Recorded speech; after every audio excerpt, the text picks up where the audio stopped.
Chapter 1. The Seeds of Change. France in the late 1700s was a land of beauty. The countryside was green and peaceful. The cities were full of life and laughter. But beneath this beauty, there was great suffering. Rich nobles lived in grand palaces. They wore silk clothes and ate feasts of fine food. They danced at balls, sang songs, and laughed late into the night. The peasants, however, lived a very different life. Their homes were small and cold. Many families shared one room. They worked hard in the fields, but their harvests were not enough. There was little bread to eat. When the harvest was bad, people went hungry. Children cried in their mother's arms.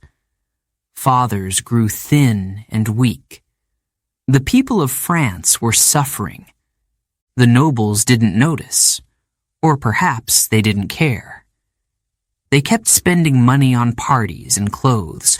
The king, Louis XVI, ruled over everyone.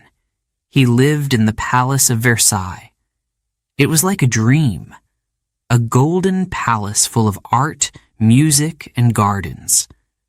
Queen Marie Antoinette loved to spend money too. She bought dresses, jewels, and wigs. She hosted expensive parties. The people saw this and became angry. "They have everything," the peasants said, "and we have nothing." But it wasn't just the peasants who were angry. Shopkeepers, workers, and even some educated men were unhappy. France was in trouble. The country owed a lot of money. Taxes were high, and the king kept borrowing more. The rich nobles didn't pay taxes. Only the poor paid, and they had nothing left to give.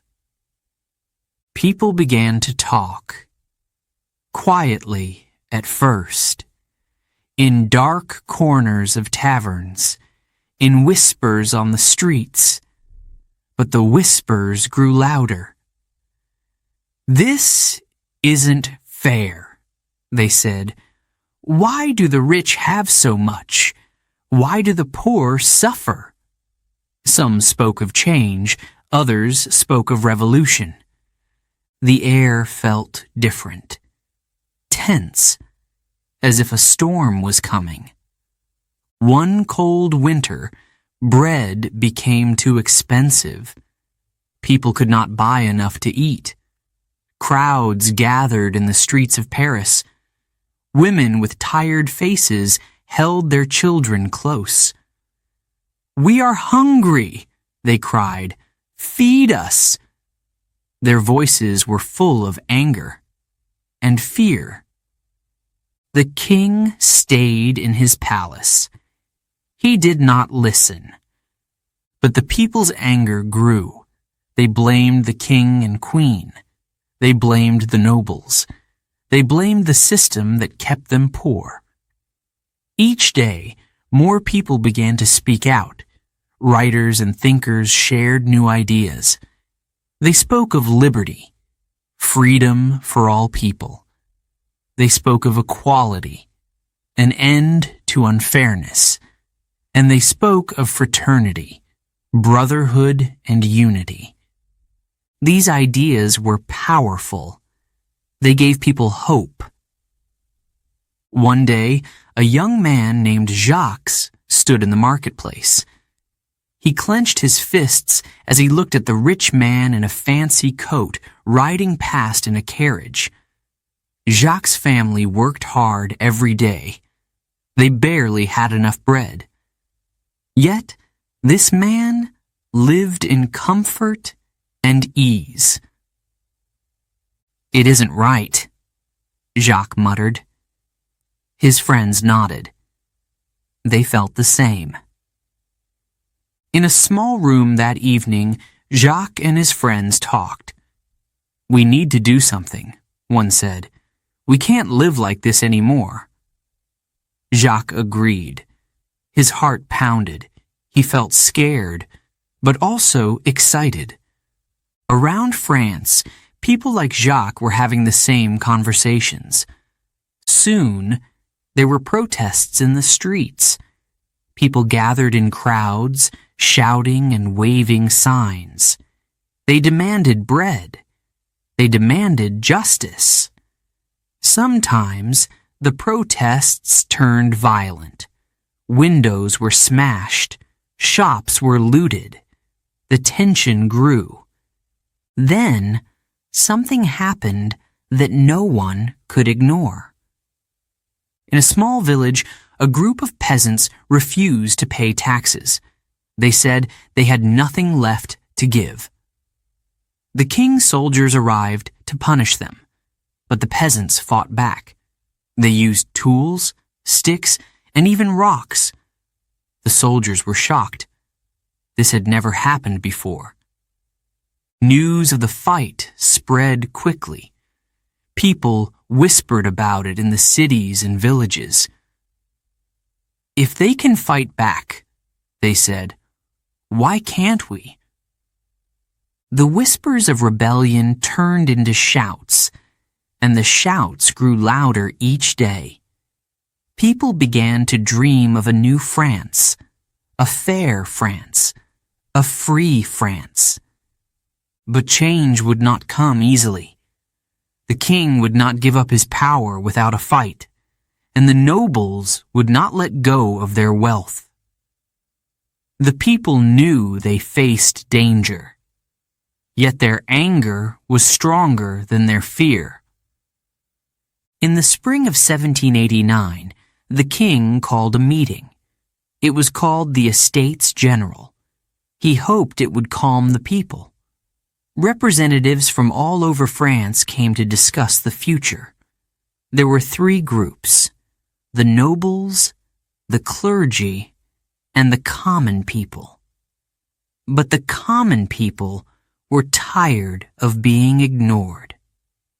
When the meeting began, they demanded change. "We will not be silent," they said. The king grew nervous.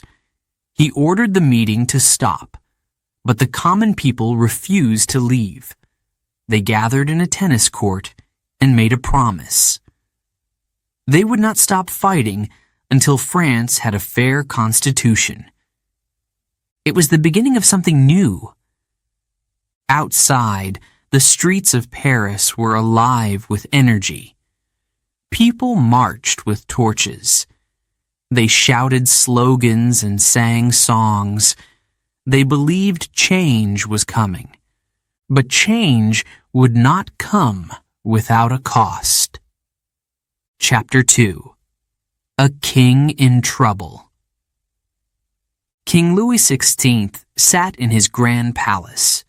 The walls were covered with gold. Outside, the gardens stretched for miles. Everything was perfect, or so it seemed. Louis was not happy. He felt the weight of the crown. He wanted to be a good king, but it was hard. The problems of France were too big for him. The country was running out of money. The people were starving.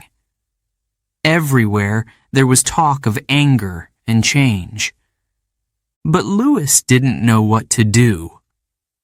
His advisors gave him advice, but it was always different. "Raise taxes," one said. "The people can pay more." But another said, "Cut spending. Stop wasting money." Louis listened, but he could not decide. He sighed. His ancestors had been strong kings. They had ruled with power and confidence. But Louis was different. He was unsure. Meanwhile, Queen Marie Antoinette was busy. She loved parties, music, and fashion. She wore beautiful dresses and tall wigs. People said she sparkled like the sun. But the queen also had enemies. The people of France called her Madame Deficit. They blamed her for the country's problems. They said she spent too much money. They said she didn't care about them. One cold day, a crowd gathered outside the palace gates. They were hungry. Many held signs. "We need bread," they shouted. "Feed us!" Marie Antoinette heard the noise. She looked out from her window. "Why are they shouting?" she asked. Her ladies-in-waiting said nothing. It was said that the Queen once told the people, "Let them eat cake." But this is not true. She never said those words. Still, it became a symbol of her. To the people, the Queen was out of touch. Inside the palace, the king felt trapped. He wanted to help, but he did not know how. He tried to listen to the people. He called for a meeting of the Estates General. It was the first time in 175 years. The Estates General brought together 3 groups of people. The first group was the clergy, or church leaders. They were rich and powerful. The second group was the nobles. They lived in grand houses and paid no taxes. The third group was the common people. They were shopkeepers, workers, and farmers. The meeting began. The king hoped it would calm the anger, but it only made things worse. The common people spoke loudly. "We are tired of being ignored," they said. "We are tired of being hungry." They wanted change, but the nobles and the clergy did not listen. The king became nervous. He ordered the meeting to stop. The common people were furious. "We will not be silenced," they shouted. They left the room and gathered in a tennis court. There, they made a vow. They promised to fight for a new France. The king's troubles grew. Each day, the streets of Paris became louder. The people's anger burned like fire. One night, Louis sat at his desk. He held a letter in his hand. It was from one of his advisors. The words were clear. "The people are planning something. They are preparing to rise." The king's hands shook. He felt fear, but he also felt anger. "I am the king," he said softly. "They should obey me." But deep down, Louis knew the truth. His power was slipping away. In the palace gardens, Marie Antoinette walked with her children. She smiled as they played. For a moment, she felt happy. But then she heard shouts. She turned her head. A group of peasants had gathered near the gates. They waved torches and banners. Their voices filled the air. "Down with the Queen!" they cried. Marie Antoinette's smile faded. She held her children close. That night, she wrote a letter to her family in Austria. "France is dangerous," she wrote. "The people hate me. I fear for my life." Back in Paris, the mood was electric. The people wanted change, and they wanted it now. They gathered in cafes and taverns. They read pamphlets and talked about liberty. The king tried to calm the storm. He made promises. He said he would fix the problems, but the people didn't believe him. A man named Robespierre spoke to a crowd one evening. His voice was clear and sharp. "The king is weak," he said. "He cannot save us. We must save ourselves." The crowd cheered. The king heard about Robespierre. He felt a chill. This man was dangerous. As the weeks passed, the king grew more isolated. He stayed inside the palace, far from the people. He signed papers and held meetings, but nothing seemed to help. One evening, he spoke to Marie Antoinette. "What should I do?" he asked. The queen shook her head. "We must stand strong," she said. "We are the rulers of France." But Louis did not feel strong. He felt afraid. The pressure on the king grew heavier. The people wanted him to act. They wanted him to listen. But Louis hesitated. He was caught between two worlds, the old world of kings and queens, and the new world the people dreamed of. On a warm summer night, Louis looked out from his balcony. He saw the lights of Paris in the distance. The city was alive with energy, but it was not the energy of joy. It was the energy of revolution. The king turned away from the window. He felt tired. The weight of his crown pressed down on him. Chapter 3. Storming the Bastille. The sun rose early on July 14th, 1789. It was a hot summer day. The streets of Paris were restless. People whispered to each other as they gathered in the squares and markets. Something big was about to happen. Paris was full of anger. Bread was scarce. Taxes were high. The king had sent soldiers to the city. The people felt trapped. They were tired of waiting. They wanted action. A man named Pierre stood among the crowd. He was a carpenter, strong and young. His hands were rough from work, but his heart was full of fire. "We cannot live like this anymore," he said to his friends. "We must fight."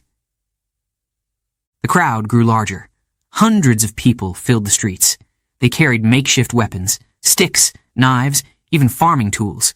Some held torches, others held banners that read, "Liberty, Equality." "The Bastille!" someone shouted. The Bastille was a large stone prison. It was old and dark. For the people of Paris, it was a symbol of the king's power. Inside, there were prisoners, guards, and weapons. The people wanted the weapons, but more than that, they wanted to show the king they were not afraid. The crowd marched toward the Bastille. Their voices grew louder. "Down with the king!" they cried. "We want freedom!" Pierre's heart pounded. He had never seen so many people united. He clenched his fists. This is the start of something new, he thought. The Bastille's gates were tall and heavy.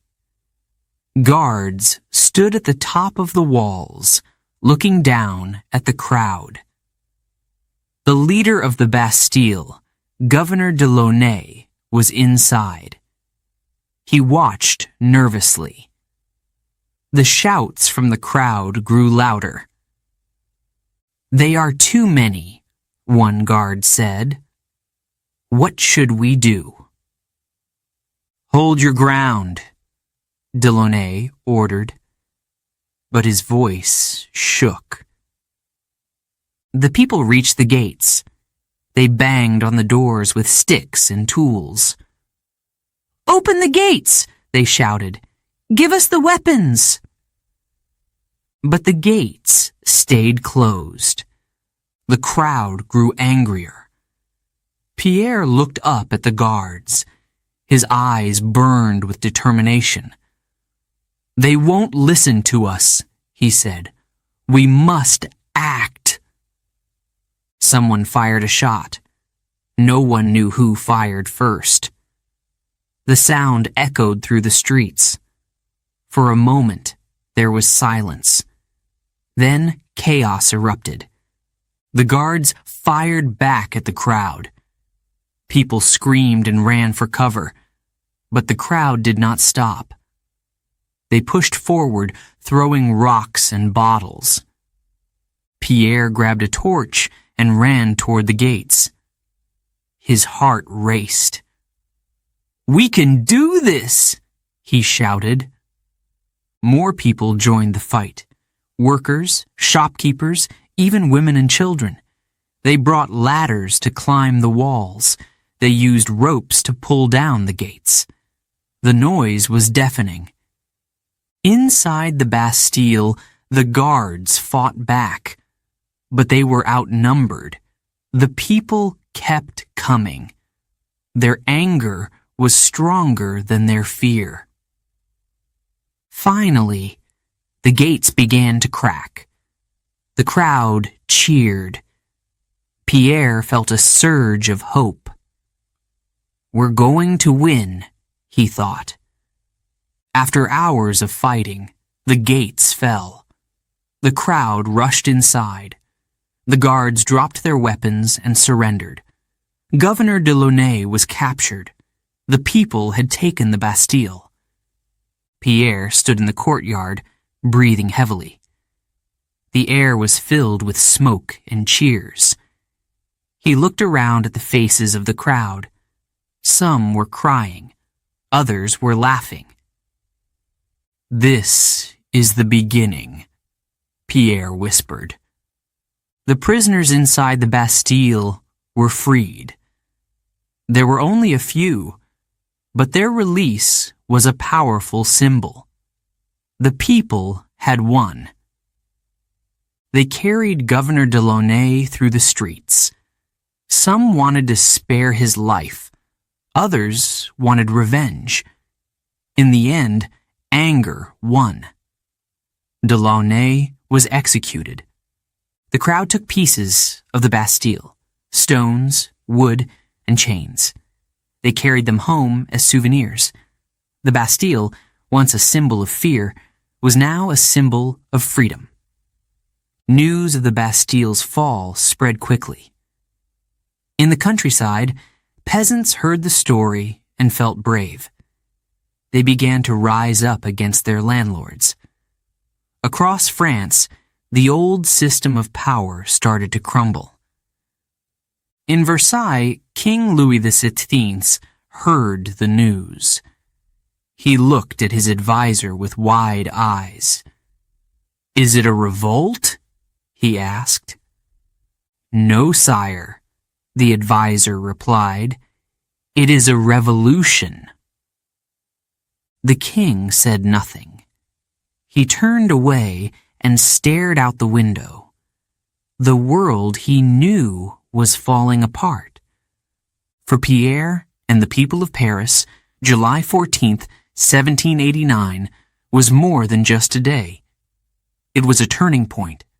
The Bastille's fall showed that the people had power. They could stand up to the king. But it was also the start of something dangerous. The fight for freedom would not be easy. More battles were coming. More sacrifices would be made. Pierre stood in the streets that night. The city was quiet now, but the air felt different. It was heavy with possibility. He thought about his family, his friends, and the future. "France is changing," he said softly. "And I will be part of it." Chapter 4. Liberty, Equality, Fraternity. The streets of Paris were alive with energy. People talked, argued, and shouted in the squares. They spoke of liberty, equality, and fraternity, freedom, fairness, and brotherhood. These were big ideas. They gave people hope. But dreams are not easy to achieve. Pierre stood with a group of friends near a cafe. They had just heard a speech from a revolutionary leader. The man had a strong voice and fiery words.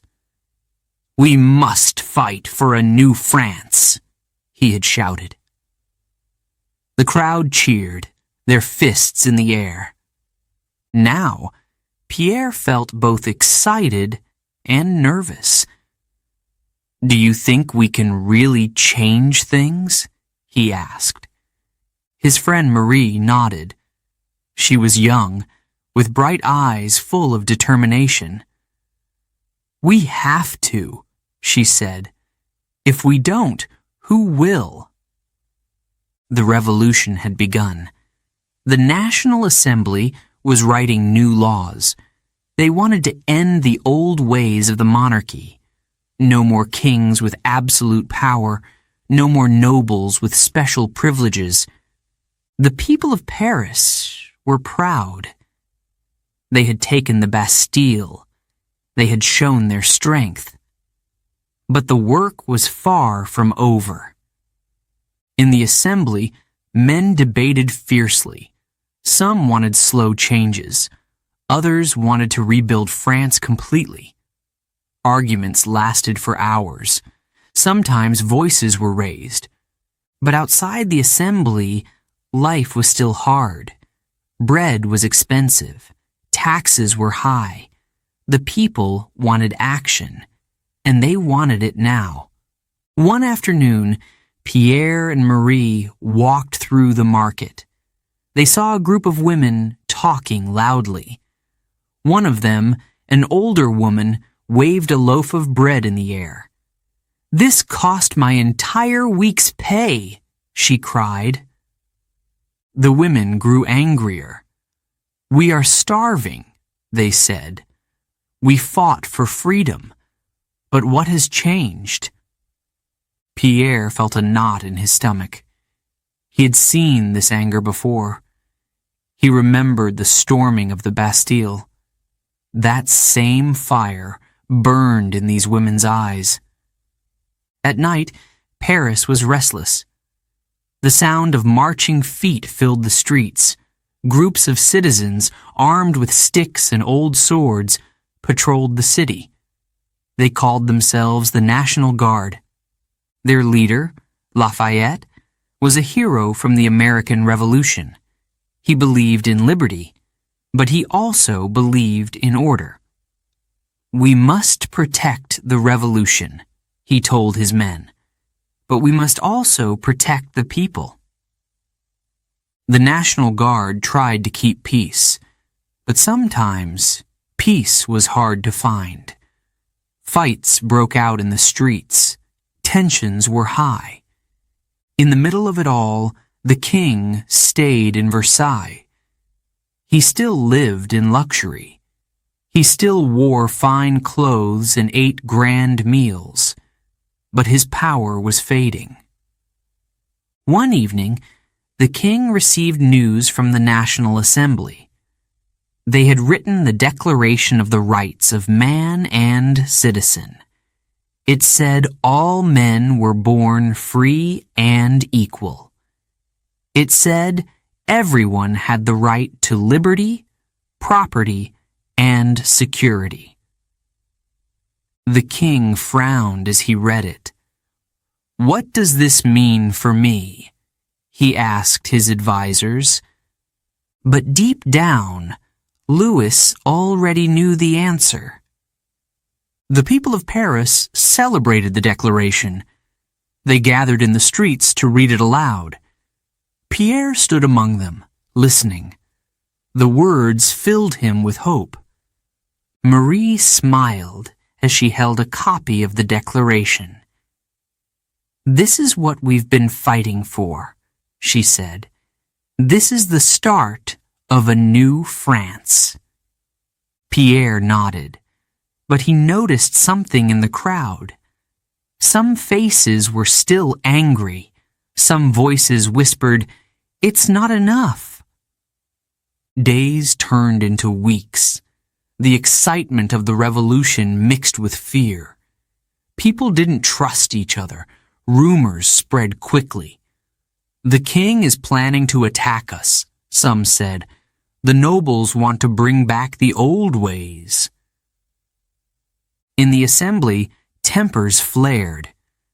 Some members wanted to work with the king. Others wanted to get rid of him completely. Robespierre, a young and passionate speaker, became a rising star. "We cannot trust the king," he said. "The people must take control." His words were powerful. Some cheered, others feared him. One rainy morning, Pierre and Marie joined a march. Hundreds of women, carrying pots, pans, and even pitchforks, were heading to Versailles. They wanted to speak to the king. "We want bread," they shouted. "We want justice." The march was long and cold, but the women were strong. Pierre and Marie walked beside them, silent but determined. When they reached Versailles, the women stood outside the palace gates. They demanded to see the king. Their voices echoed through the courtyard. Finally, the gates opened. The king appeared on the balcony. He looked tired and pale. The leader of the march stepped forward. She held up an empty basket. "Do you see this?" she called. "This is what we have. Nothing." The king nodded slowly. He promised to help, but the crowd was not satisfied. That night, the king made a decision. He would leave Versailles and move to Paris. He hoped it would calm the people. When the king arrived in Paris, the streets were packed. Some cheered, others stared silently. Marie looked at the king's face. "He looks so unsure," she whispered. Pierre frowned. "Because he is," he said. "Liberty, equality, fraternity." The words were everywhere, written on banners, painted on walls, shouted in the streets. But Pierre knew the revolution was far from over. The ideas were powerful, but making them real would take time and sacrifice. He looked at Marie. "Do you think we'll ever have true liberty?" he asked. Marie's eyes were bright. "Yes," she said, "but we have to keep fighting for it." Pierre nodded. He felt hope, but he also felt fear. Chapter 5. The King on Trial. The streets of Paris were cold and gray. Winter had come, but the city buzzed with energy. People whispered in markets and squares. Big news had spread. The king was to stand trial. Pierre heard the news while walking home. He stopped in his tracks. "The king on trial," he said to himself. It sounded impossible.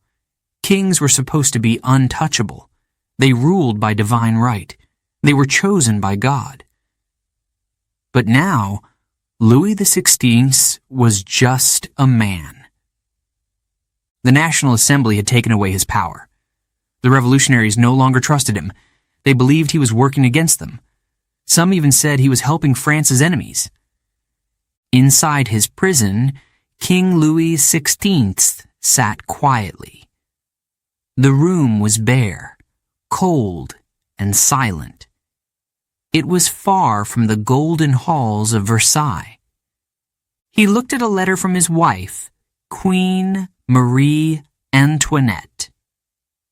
She wrote of her love for him and her worries for their children. Louis felt a pang of sadness. His family was in danger, and he could not protect them.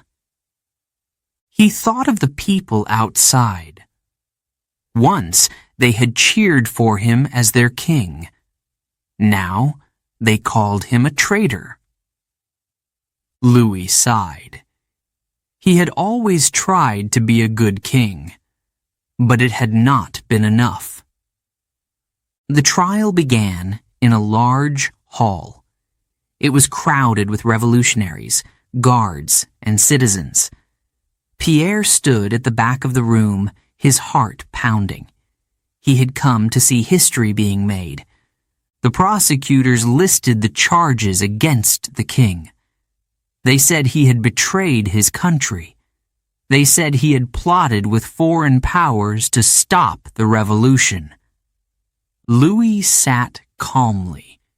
He listened to the accusations without showing emotion. But his hands trembled in his lap. When it was his turn to speak, the king stood. His voice was steady but quiet. "I have always loved France," he said. "I never meant to harm my people. I am innocent of these charges." Some in the crowd murmured, "Was the king telling the truth?" The trial lasted for days. Witnesses spoke for and against the king. Some defended him, saying he was a kind and gentle man. Others said he was weak and selfish. Outside, the people waited. They stood in the cold, hoping to hear the verdict. The city was tense. Marie paced in her small room. She held her children close, trying to comfort them. But she could not hide her fear. Finally, the day of the verdict arrived. The hall was silent as the president of the assembly stood to speak. Pierre held his breath. The National Assembly finds Louis Capet guilty of treason, the president said. There was a gasp in the room. Some people cheered. Others looked shocked. The president continued, "The punishment is death." Pierre felt his knees go weak. The king was to die. When Louis heard the verdict, he closed his eyes. He felt a wave of sadness, but also relief. The waiting was over. He asked for two things: to say goodbye to his family and to write a letter. The guards agreed. That evening, Louis hugged his wife and children tightly. Tears rolled down their faces. "Be strong," he told them. "Remember that I love you." The next morning, Louis wrote a letter to the people of France. He asked for forgiveness. He said he hoped the revolution would bring peace. On January 21st, 1793, the king was led to the scaffold. A large crowd gathered to watch. The guillotine stood tall, its blade gleaming in the winter sun. Pierre stood near the front of the crowd. He felt sick. He had fought for the revolution, but this moment felt heavy. Louis climbed the steps to the platform. He looked calm, even as his hands were tied. Before the executioner could act, Louis turned to the crowd.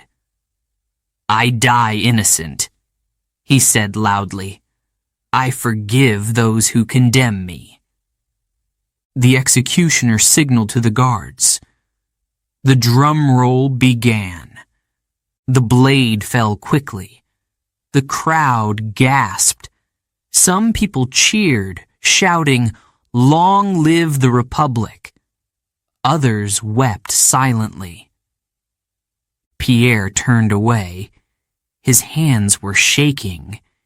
He had dreamed of freedom and equality, but now he felt only sorrow. The death of the king was a turning point. France was no longer a monarchy. It was a republic ruled by the people. But the revolution was far from over.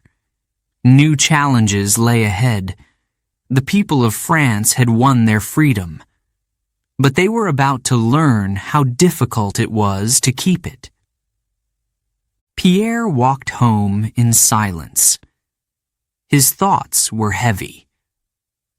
"Is this what we wanted?" he asked himself.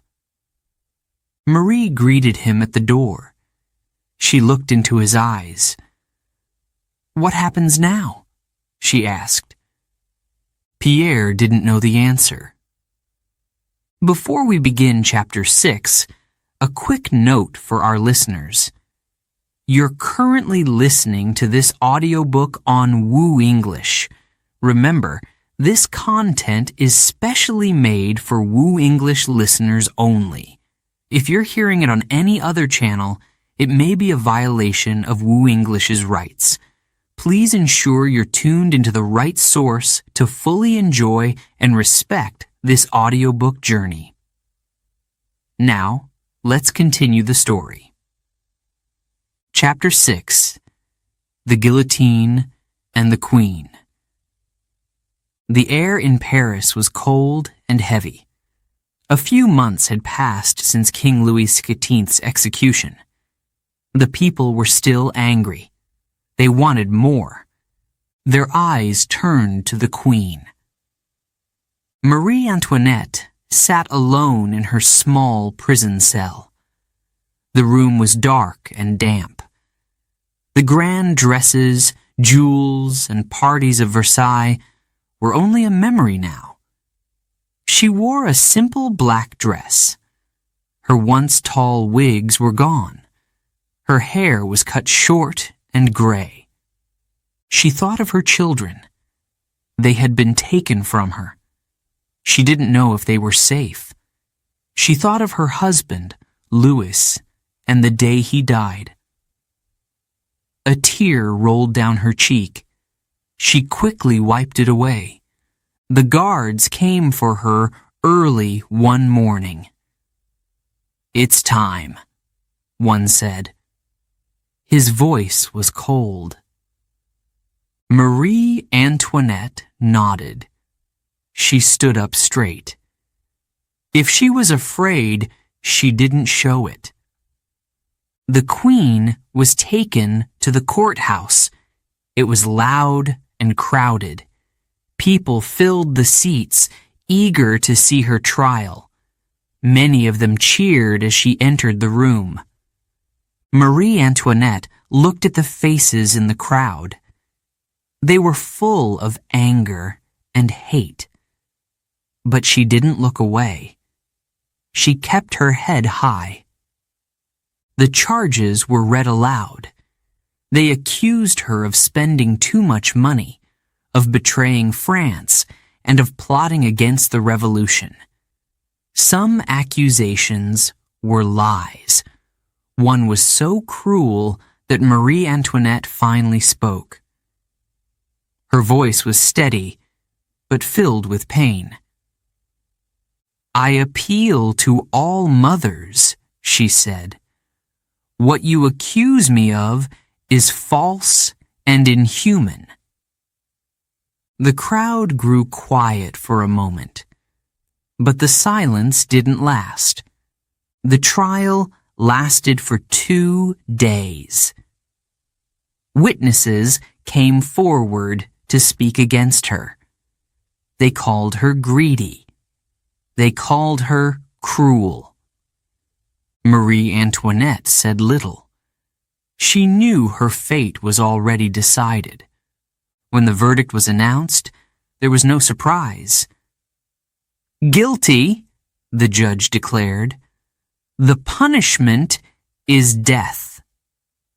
The crowd cheered. For them, the Queen was a symbol of everything wrong with the old monarchy. They wanted her gone. That night, Marie Antoinette, was taken back to her cell.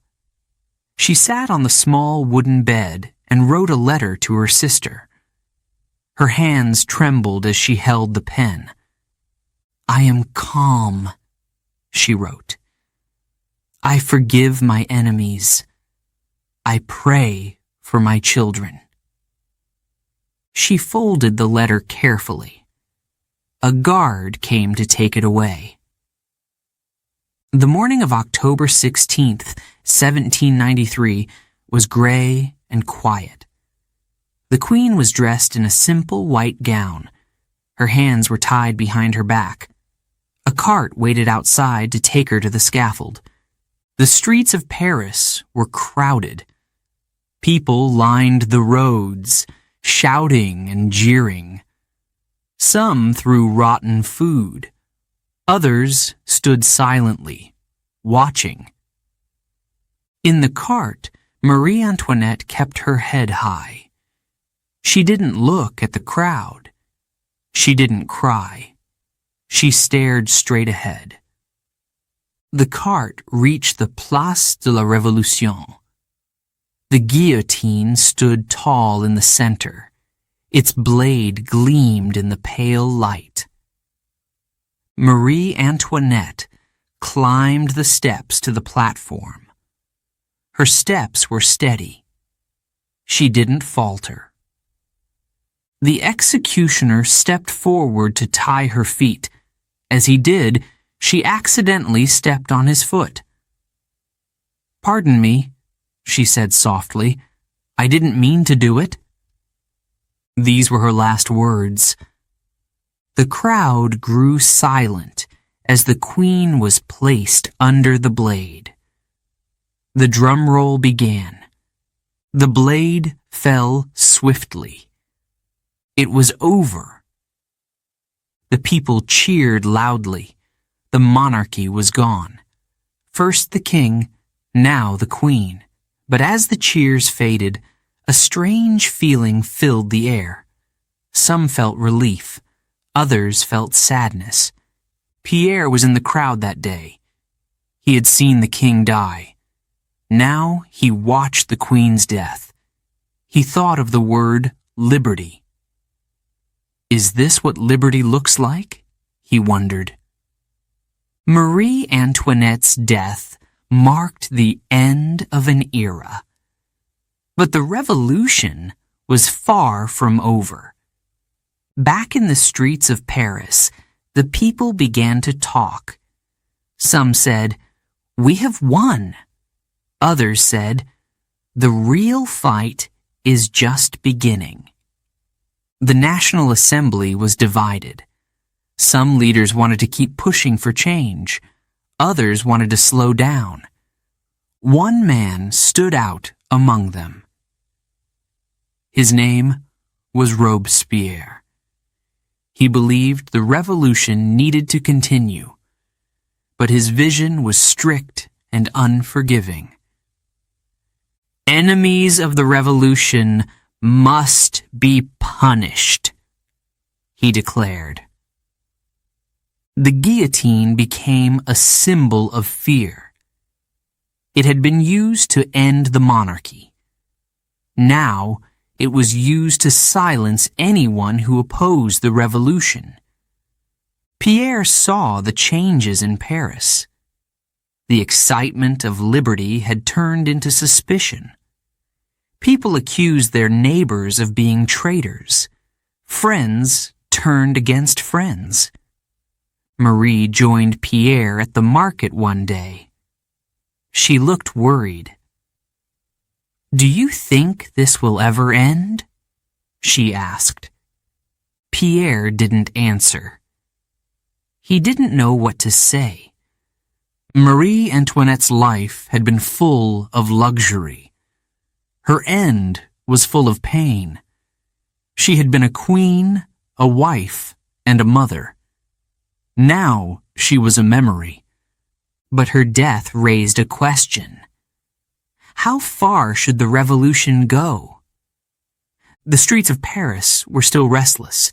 The dream of liberty, equality, and fraternity was alive. but the cost of that dream was growing higher every day. Chapter 7.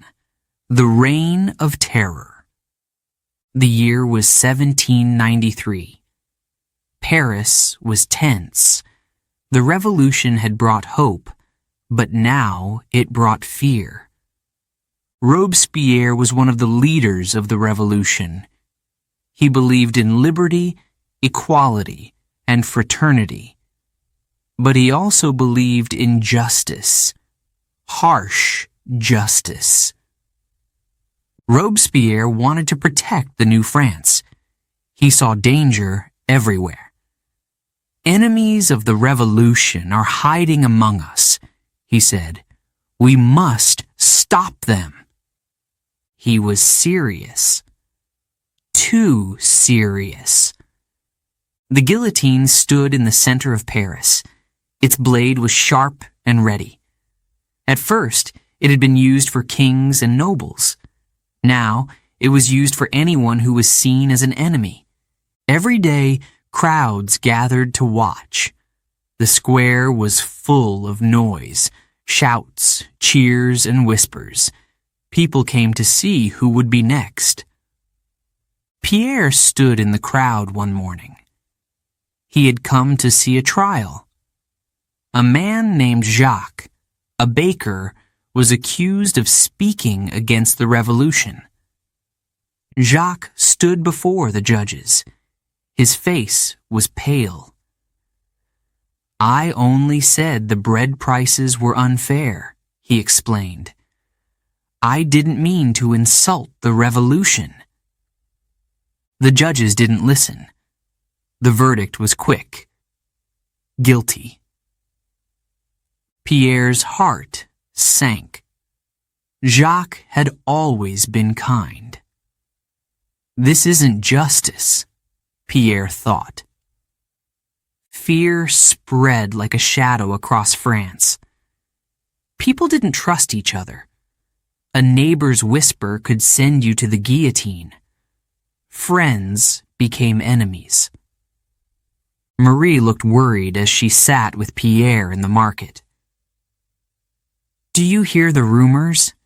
She asked softly. What rumors? Pierre replied. They say even the revolution's leaders are turning against each other. No one is safe. Pierre nodded. He had heard the same whispers. Even Robespierre's friends were in danger. Robespierre gave passionate speeches in the National Assembly. His words were powerful. We must protect the revolution at all costs, he declared. Without order, there can be no freedom. Some people agreed with him. They believed strong actions were needed. But others grew afraid of Robespierre. They began to wonder if he cared more about power than liberty. One evening, Pierre walked through the streets of Paris. The air was cold and heavy. He passed the square where the guillotine stood. It was quiet now, but the sight of it made him shiver. He thought about Jacques, the baker. He thought about all the others who had lost their lives. Is this what we fought for? Pierre asked himself. He remembered the dreams of liberty and equality. They had felt so bright and full of hope. Now, those dreams felt far away. The reign of terror grew worse. Nobles, priests, workers, and even revolutionaries were executed. No one was safe. One day, Pierre heard shocking news. Danton, a close ally of Robespierre, had been arrested. Danton was a hero of the revolution, but now he was accused of being an enemy. The trial was quick. The verdict was harsh. Danton was sent to the guillotine. Marie's face was pale when she heard the news. "If Danton can fall, anyone can," she said. Pierre didn't answer. He didn't know what to say. Robespierre's power grew stronger, but his list of enemies grew longer. People began to fear him. Even his closest allies started to turn against him. In July 1794, the National Assembly decided they had had enough.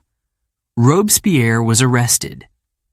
Pierre was in the crowd when Robespierre was taken to the guillotine. The man who had sent so many others to their deaths now faced the same fate. The crowd was silent as the blade fell.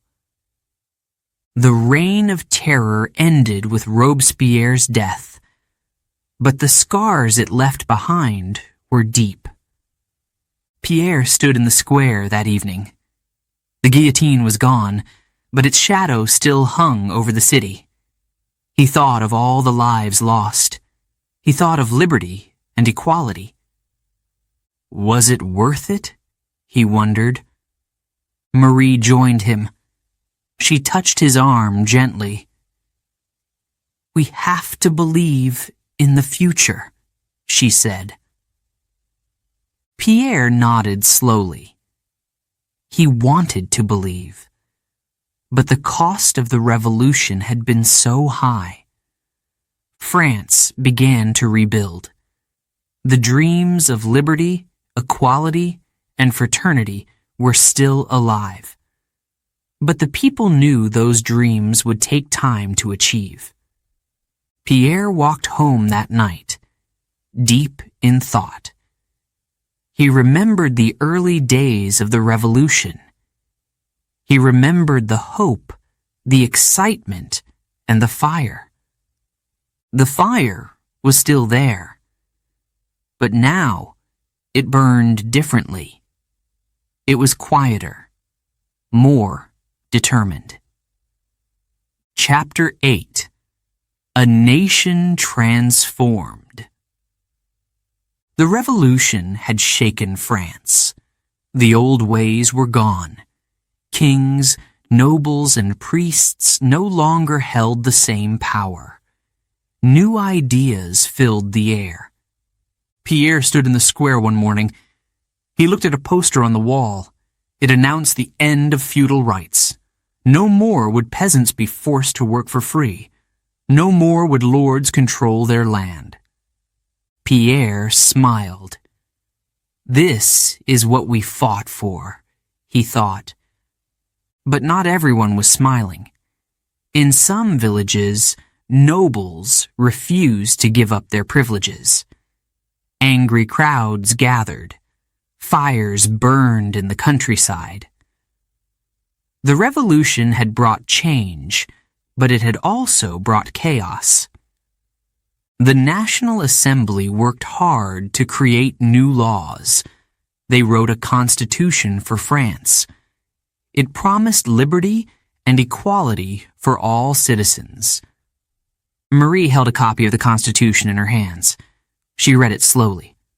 "Look, Pierre," she said, pointing to the words. "It says everyone has the right to own property. Everyone is equal under the law." Pierre nodded. He felt proud. The dreams of the revolution were becoming real. But not all changes were welcome. The church had lost much of its power. Priests were no longer trusted. Many churches were closed or turned into public buildings. In one village, the people tore down a statue of a saint. They replaced it with a statue of liberty. Some cheered. Others wept. Pierre's mother shook her head when she heard the news. "The church has been part of our lives for so long," she said. "How can we live without it?" Pierre didn't know what to say. He respected his mother's feelings, but he also believed in the revolution. The streets of Paris were alive with energy. Markets bustled with activity. People gathered in cafes to debate and discuss. New ideas spread quickly. One idea was especially powerful: merit. It meant that people should earn their positions through talent and hard work, not by birth. For centuries, only nobles had held important jobs. Now, anyone could rise to power. Pierre's neighbor, Jacques, had become a teacher. "I never thought I'd have this chance," Jacques said one day. "The revolution changed everything." Pierre smiled. "You earned it," he said. But the streets of Paris were also dangerous. Trust was hard to find. People whispered about spies and traitors. One evening, Pierre saw two men arguing in an alley. One accused the other of working for France's enemies. The argument grew louder. Suddenly, a fight broke out. Pierre stepped back, his heart racing.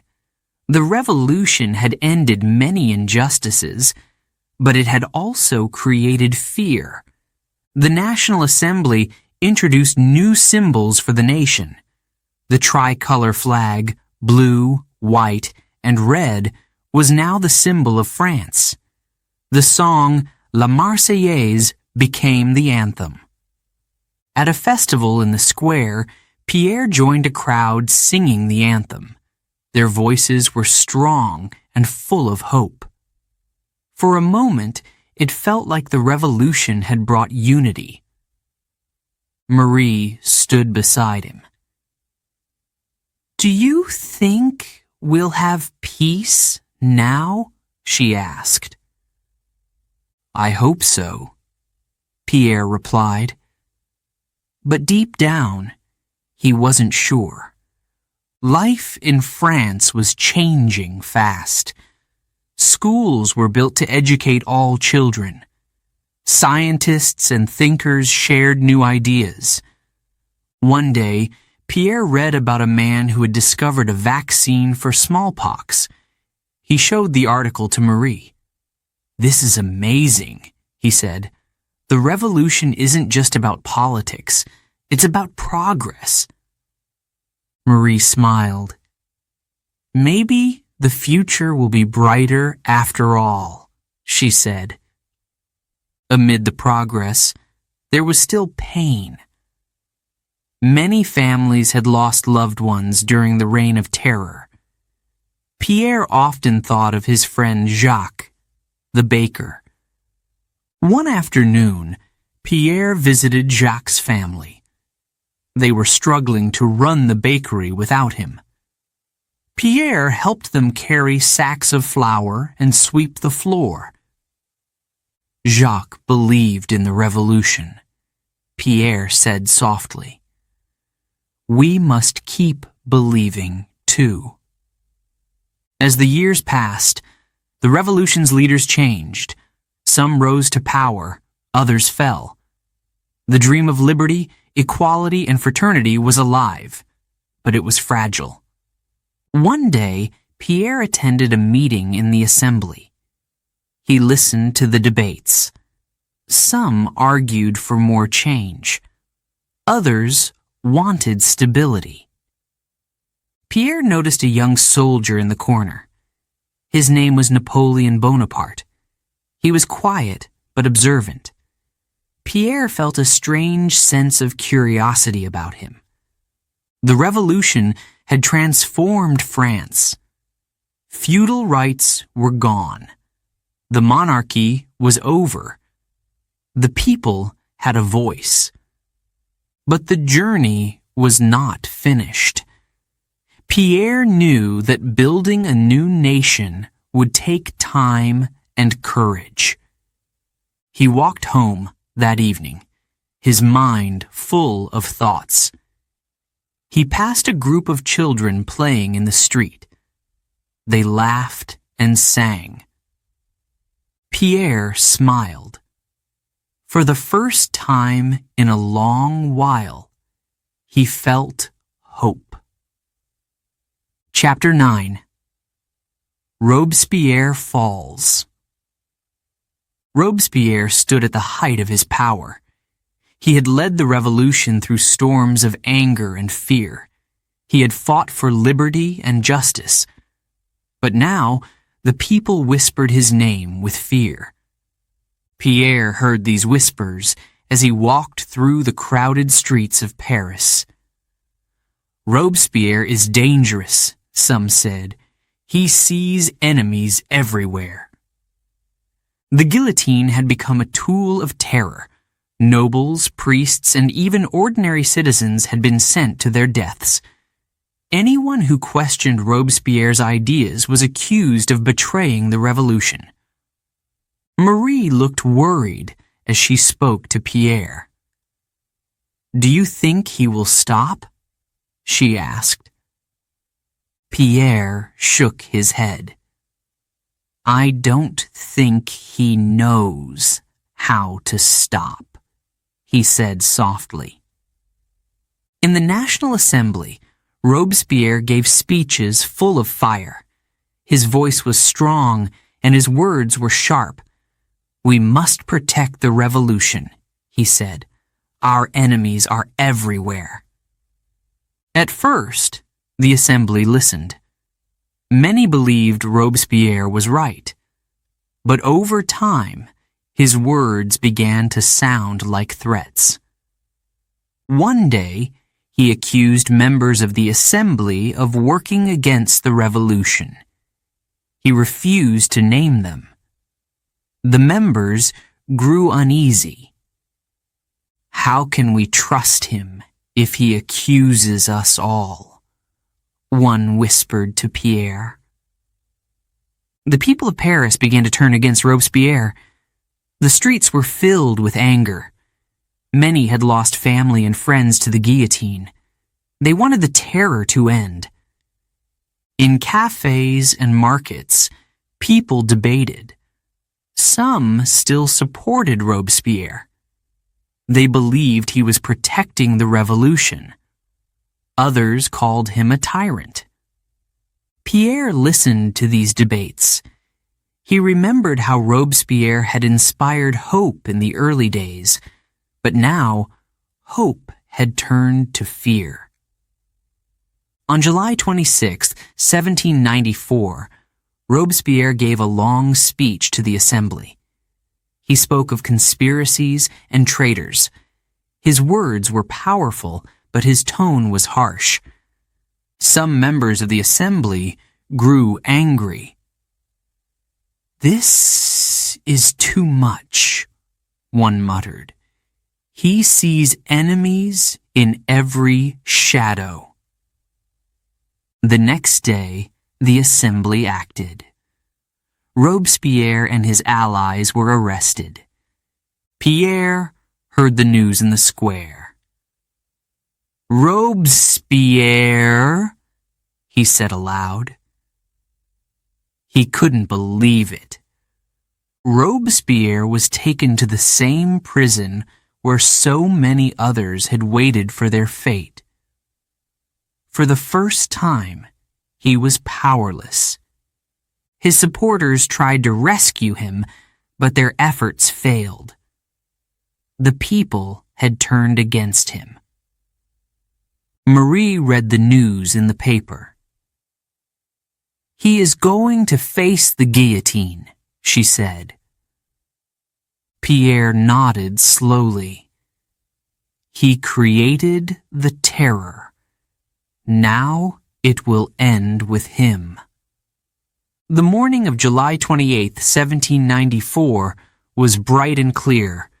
Crowds gathered in the square to watch Robespierre's execution. Pierre stood among them. He felt a mix of emotions. Robespierre had once been a hero, but now he was seen as a monster. Robespierre climbed the steps to the scaffold. His face was pale. The crowd was silent as the blade fell. The reign of terror ended with Robespierre's death. The streets of Paris felt calmer. The guillotine was used less and less. Marie looked out of the window one evening. "Do you think it's really over?" she asked. Pierre joined her. "The terror is over," he said. "But the revolution isn't finished." France began to change once again. The National Assembly worked to rebuild trust. New leaders stepped forward, promising stability.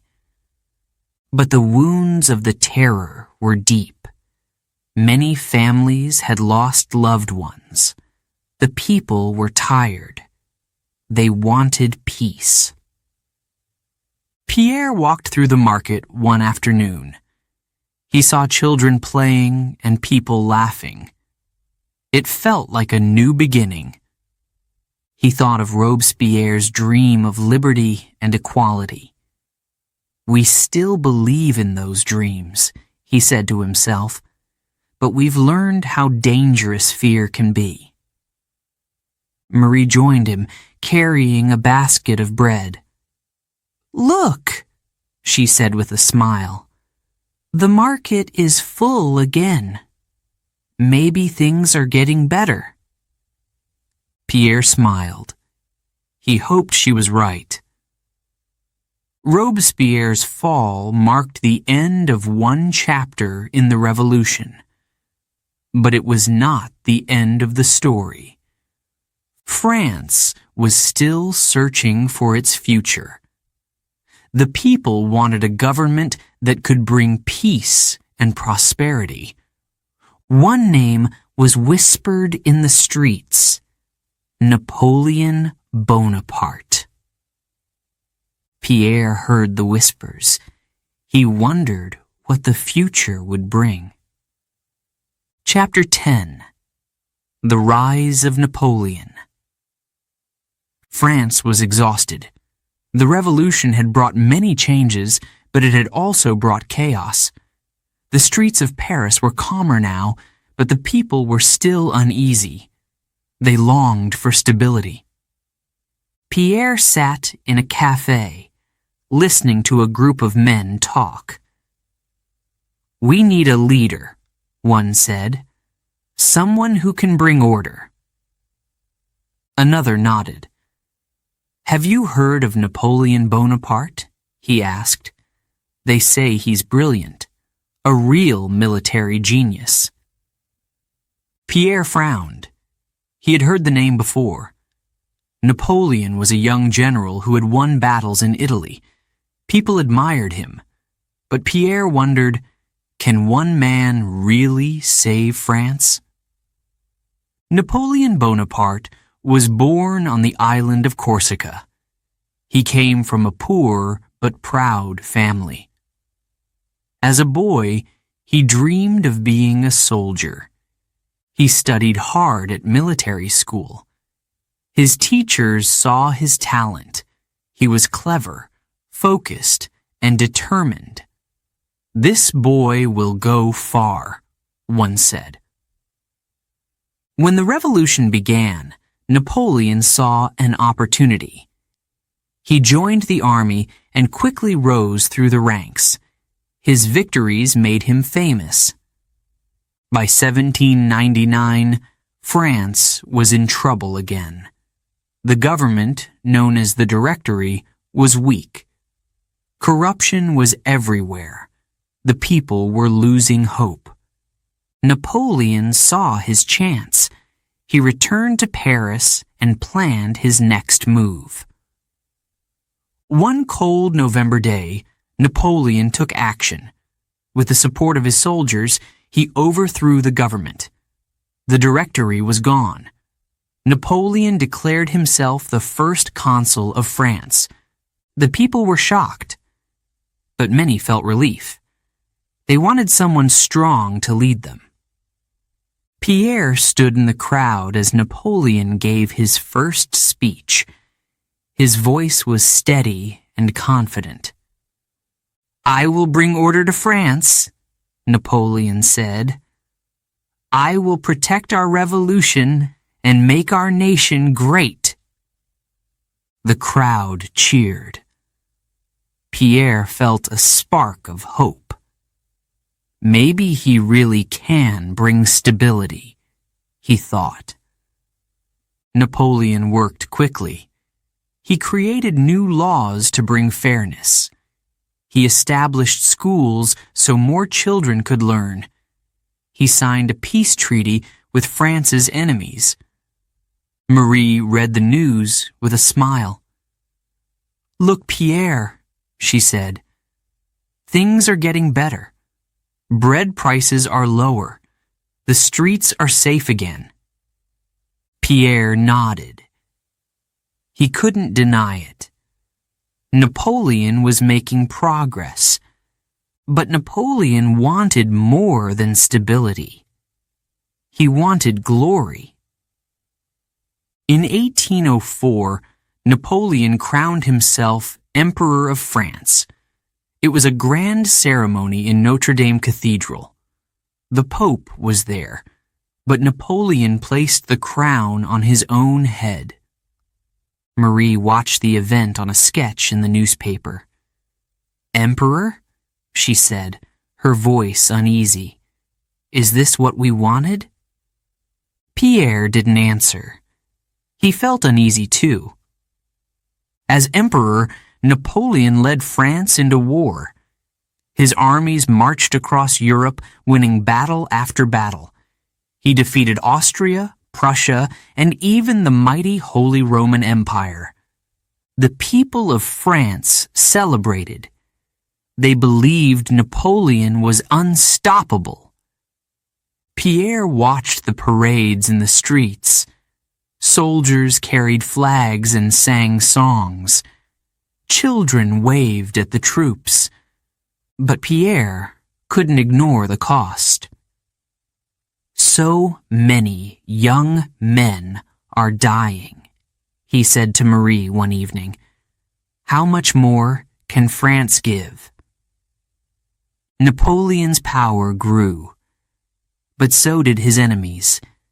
Britain, Russia, and other nations formed alliances against him. In 1812, Napoleon made a bold decision. He invaded Russia with a massive army. At first, he seemed unstoppable, but the harsh winter and lack of food destroyed his troops. Pierre read the reports with dread. "This is a disaster," he said. "Why did he take such a risk?" Marie shook her head. "Ambition," she said. Napoleon returned to France after the failure in Russia. His enemies saw their chance. In 1814, they invaded Paris.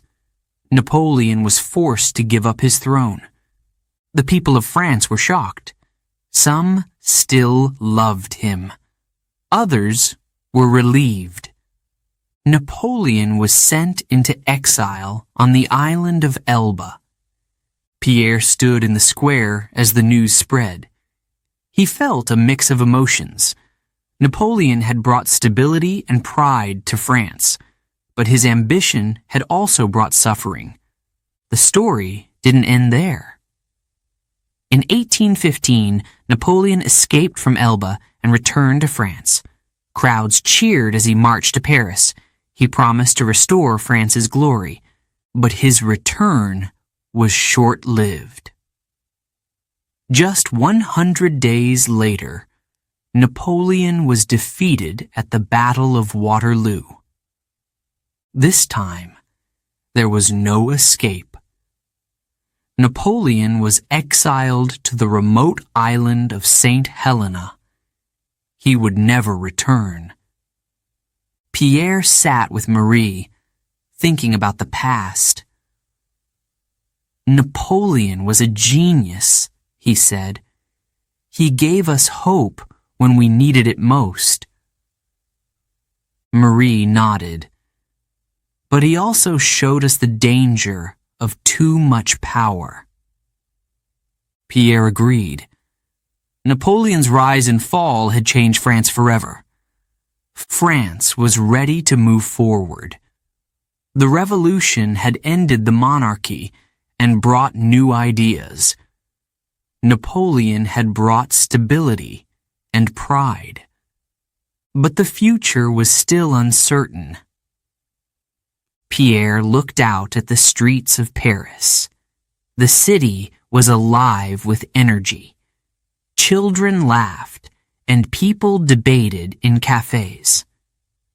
The people of France are strong, he said. We will find our way. Chapter 11.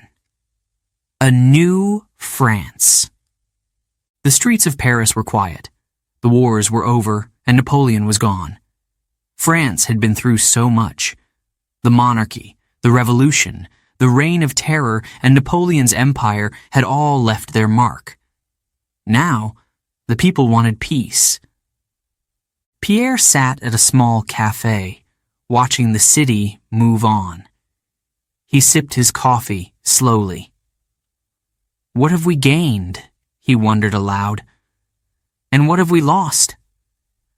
Marie joined him with a basket of bread. We gained freedom, she said. We lost kings who thought they were gods. Isn't that enough? Pierre nodded. Yes, but at what cost? Under Napoleon, France had become powerful. His armies had marched across Europe, spreading the ideas of the revolution. They had ended feudal systems and brought new laws. The Napoleonic Code was one of Napoleon's greatest achievements. It was a set of laws that treated all men equally. It gave people the right to own property. It also protected businesses.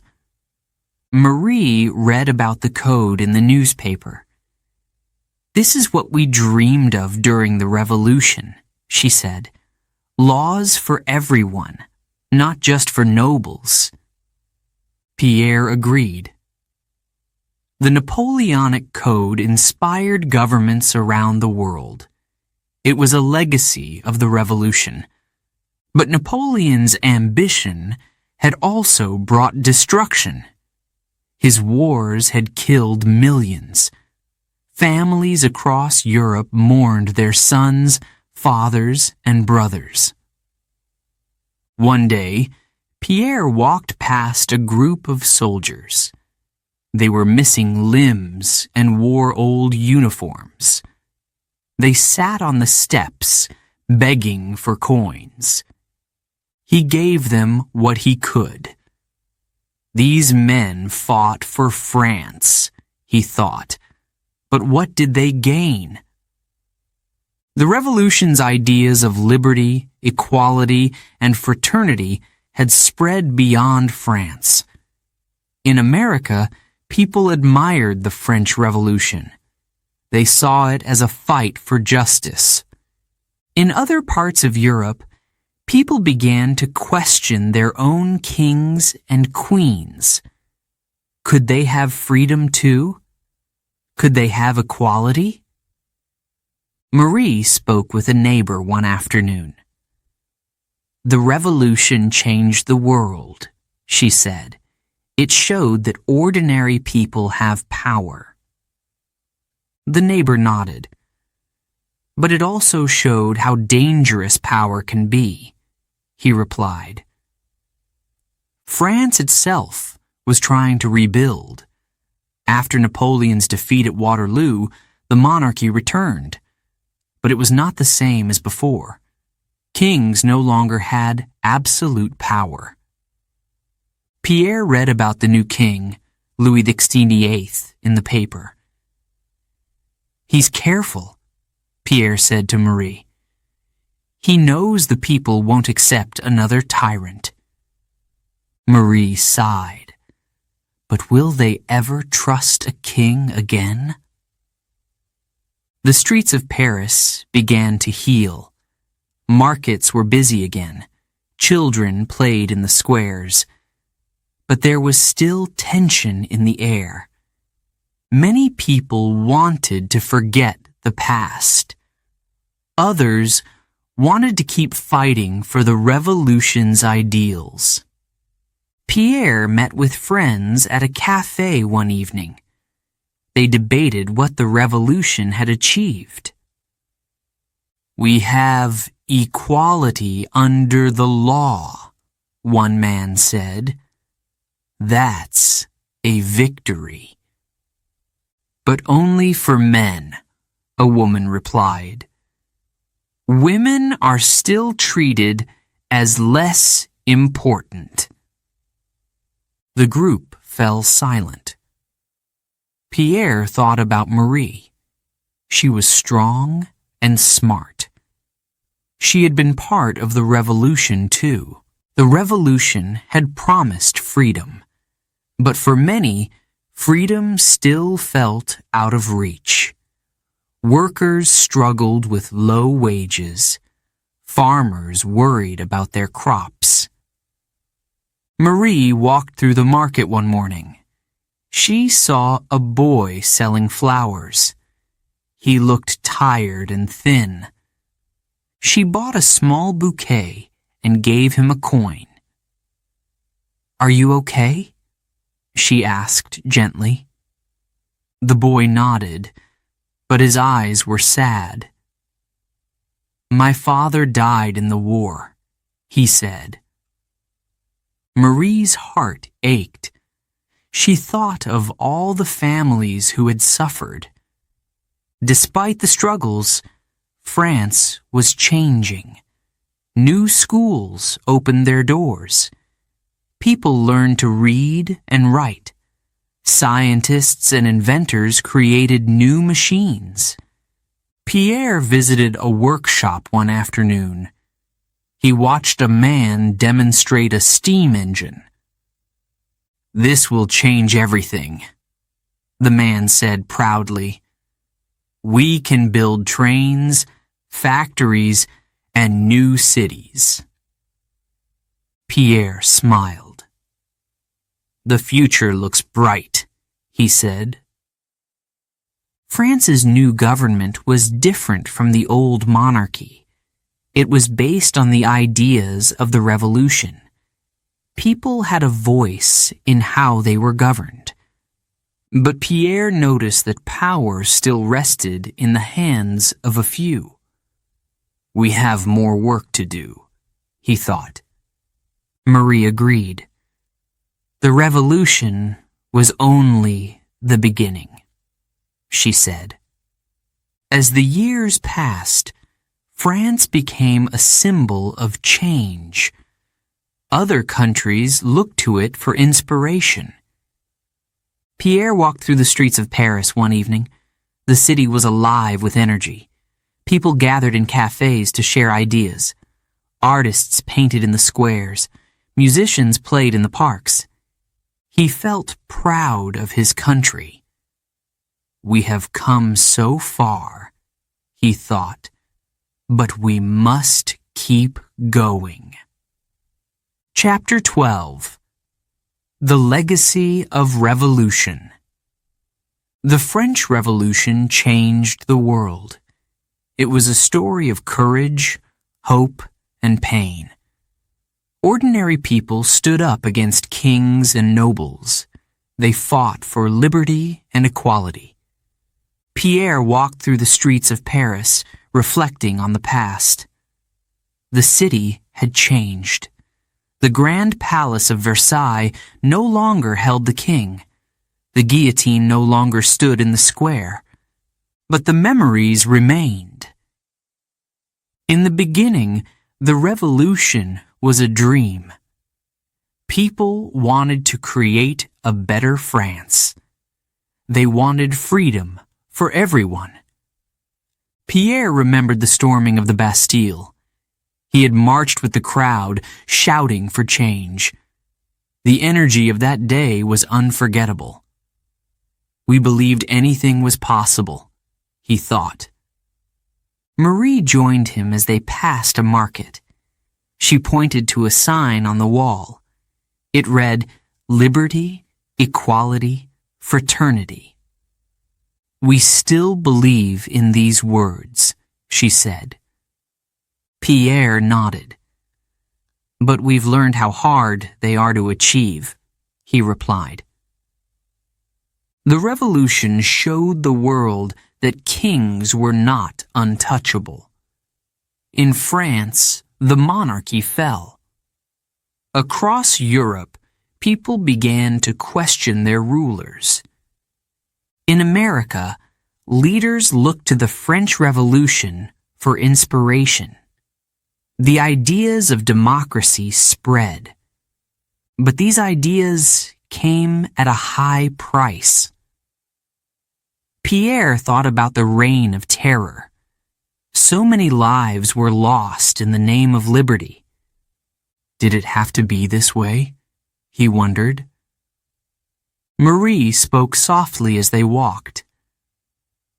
"The revolution gave us hope," she said. "But it also brought fear." Pierre agreed. He remembered how people had turned against each other. Neighbors became enemies. Friends were sent to the guillotine. "Fear is a powerful weapon," he said. "But it's also dangerous." The Napoleonic Code was one of the revolution's lasting legacies. It brought laws that treated all men equally. It inspired governments around the world. Marie read about a country adopting similar laws. "The revolution's ideas are still alive," she said. Pierre smiled. "We may not have achieved everything we wanted," he said, "but we started something important." The revolution also brought change to everyday life. Feudal rights were gone. Peasants no longer worked for free. Schools were built so more children could learn. Pierre visited a village where a new school had opened. The children laughed and played in the yard. Their teacher greeted Pierre warmly. "These children will grow up in a new France," the teacher said. Pierre felt a spark of hope. The future is in their hands, he thought. But the revolution's legacy was complicated. Not everyone felt free. Women still fought for equality. Workers struggled to make ends meet. Marie spoke with a group of women one afternoon. They were organizing for better rights. "We fought for liberty too," one woman said, "but our voices are still not heard." Marie admired their courage. She joined their efforts, determined to make a difference. Pierre walked through a park one evening. He saw a young artist painting a scene of Paris. The artist's hands moved quickly, capturing the beauty of the city. "What inspires you?" Pierre asked. "The revolution," the artist replied. "It showed us the power of ideas. It gave us the freedom to create." Pierre smiled. Art, music, and literature had flourished since the revolution. The people of France were expressing themselves in new ways. As the sun set, Pierre and Marie climbed a hill overlooking Paris. The city lights sparkled below. The revolution changed us, Pierre said. It taught us to fight for what we believe in. Marie nodded. It also taught us the value of peace, she said. They stood in silence for a moment, thinking about everything France had been through.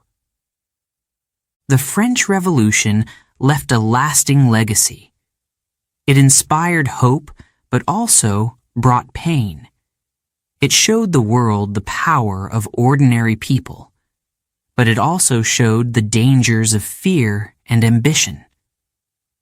Pierre thought about the question often asked, "Would you have joined the fight?" He looked at Marie.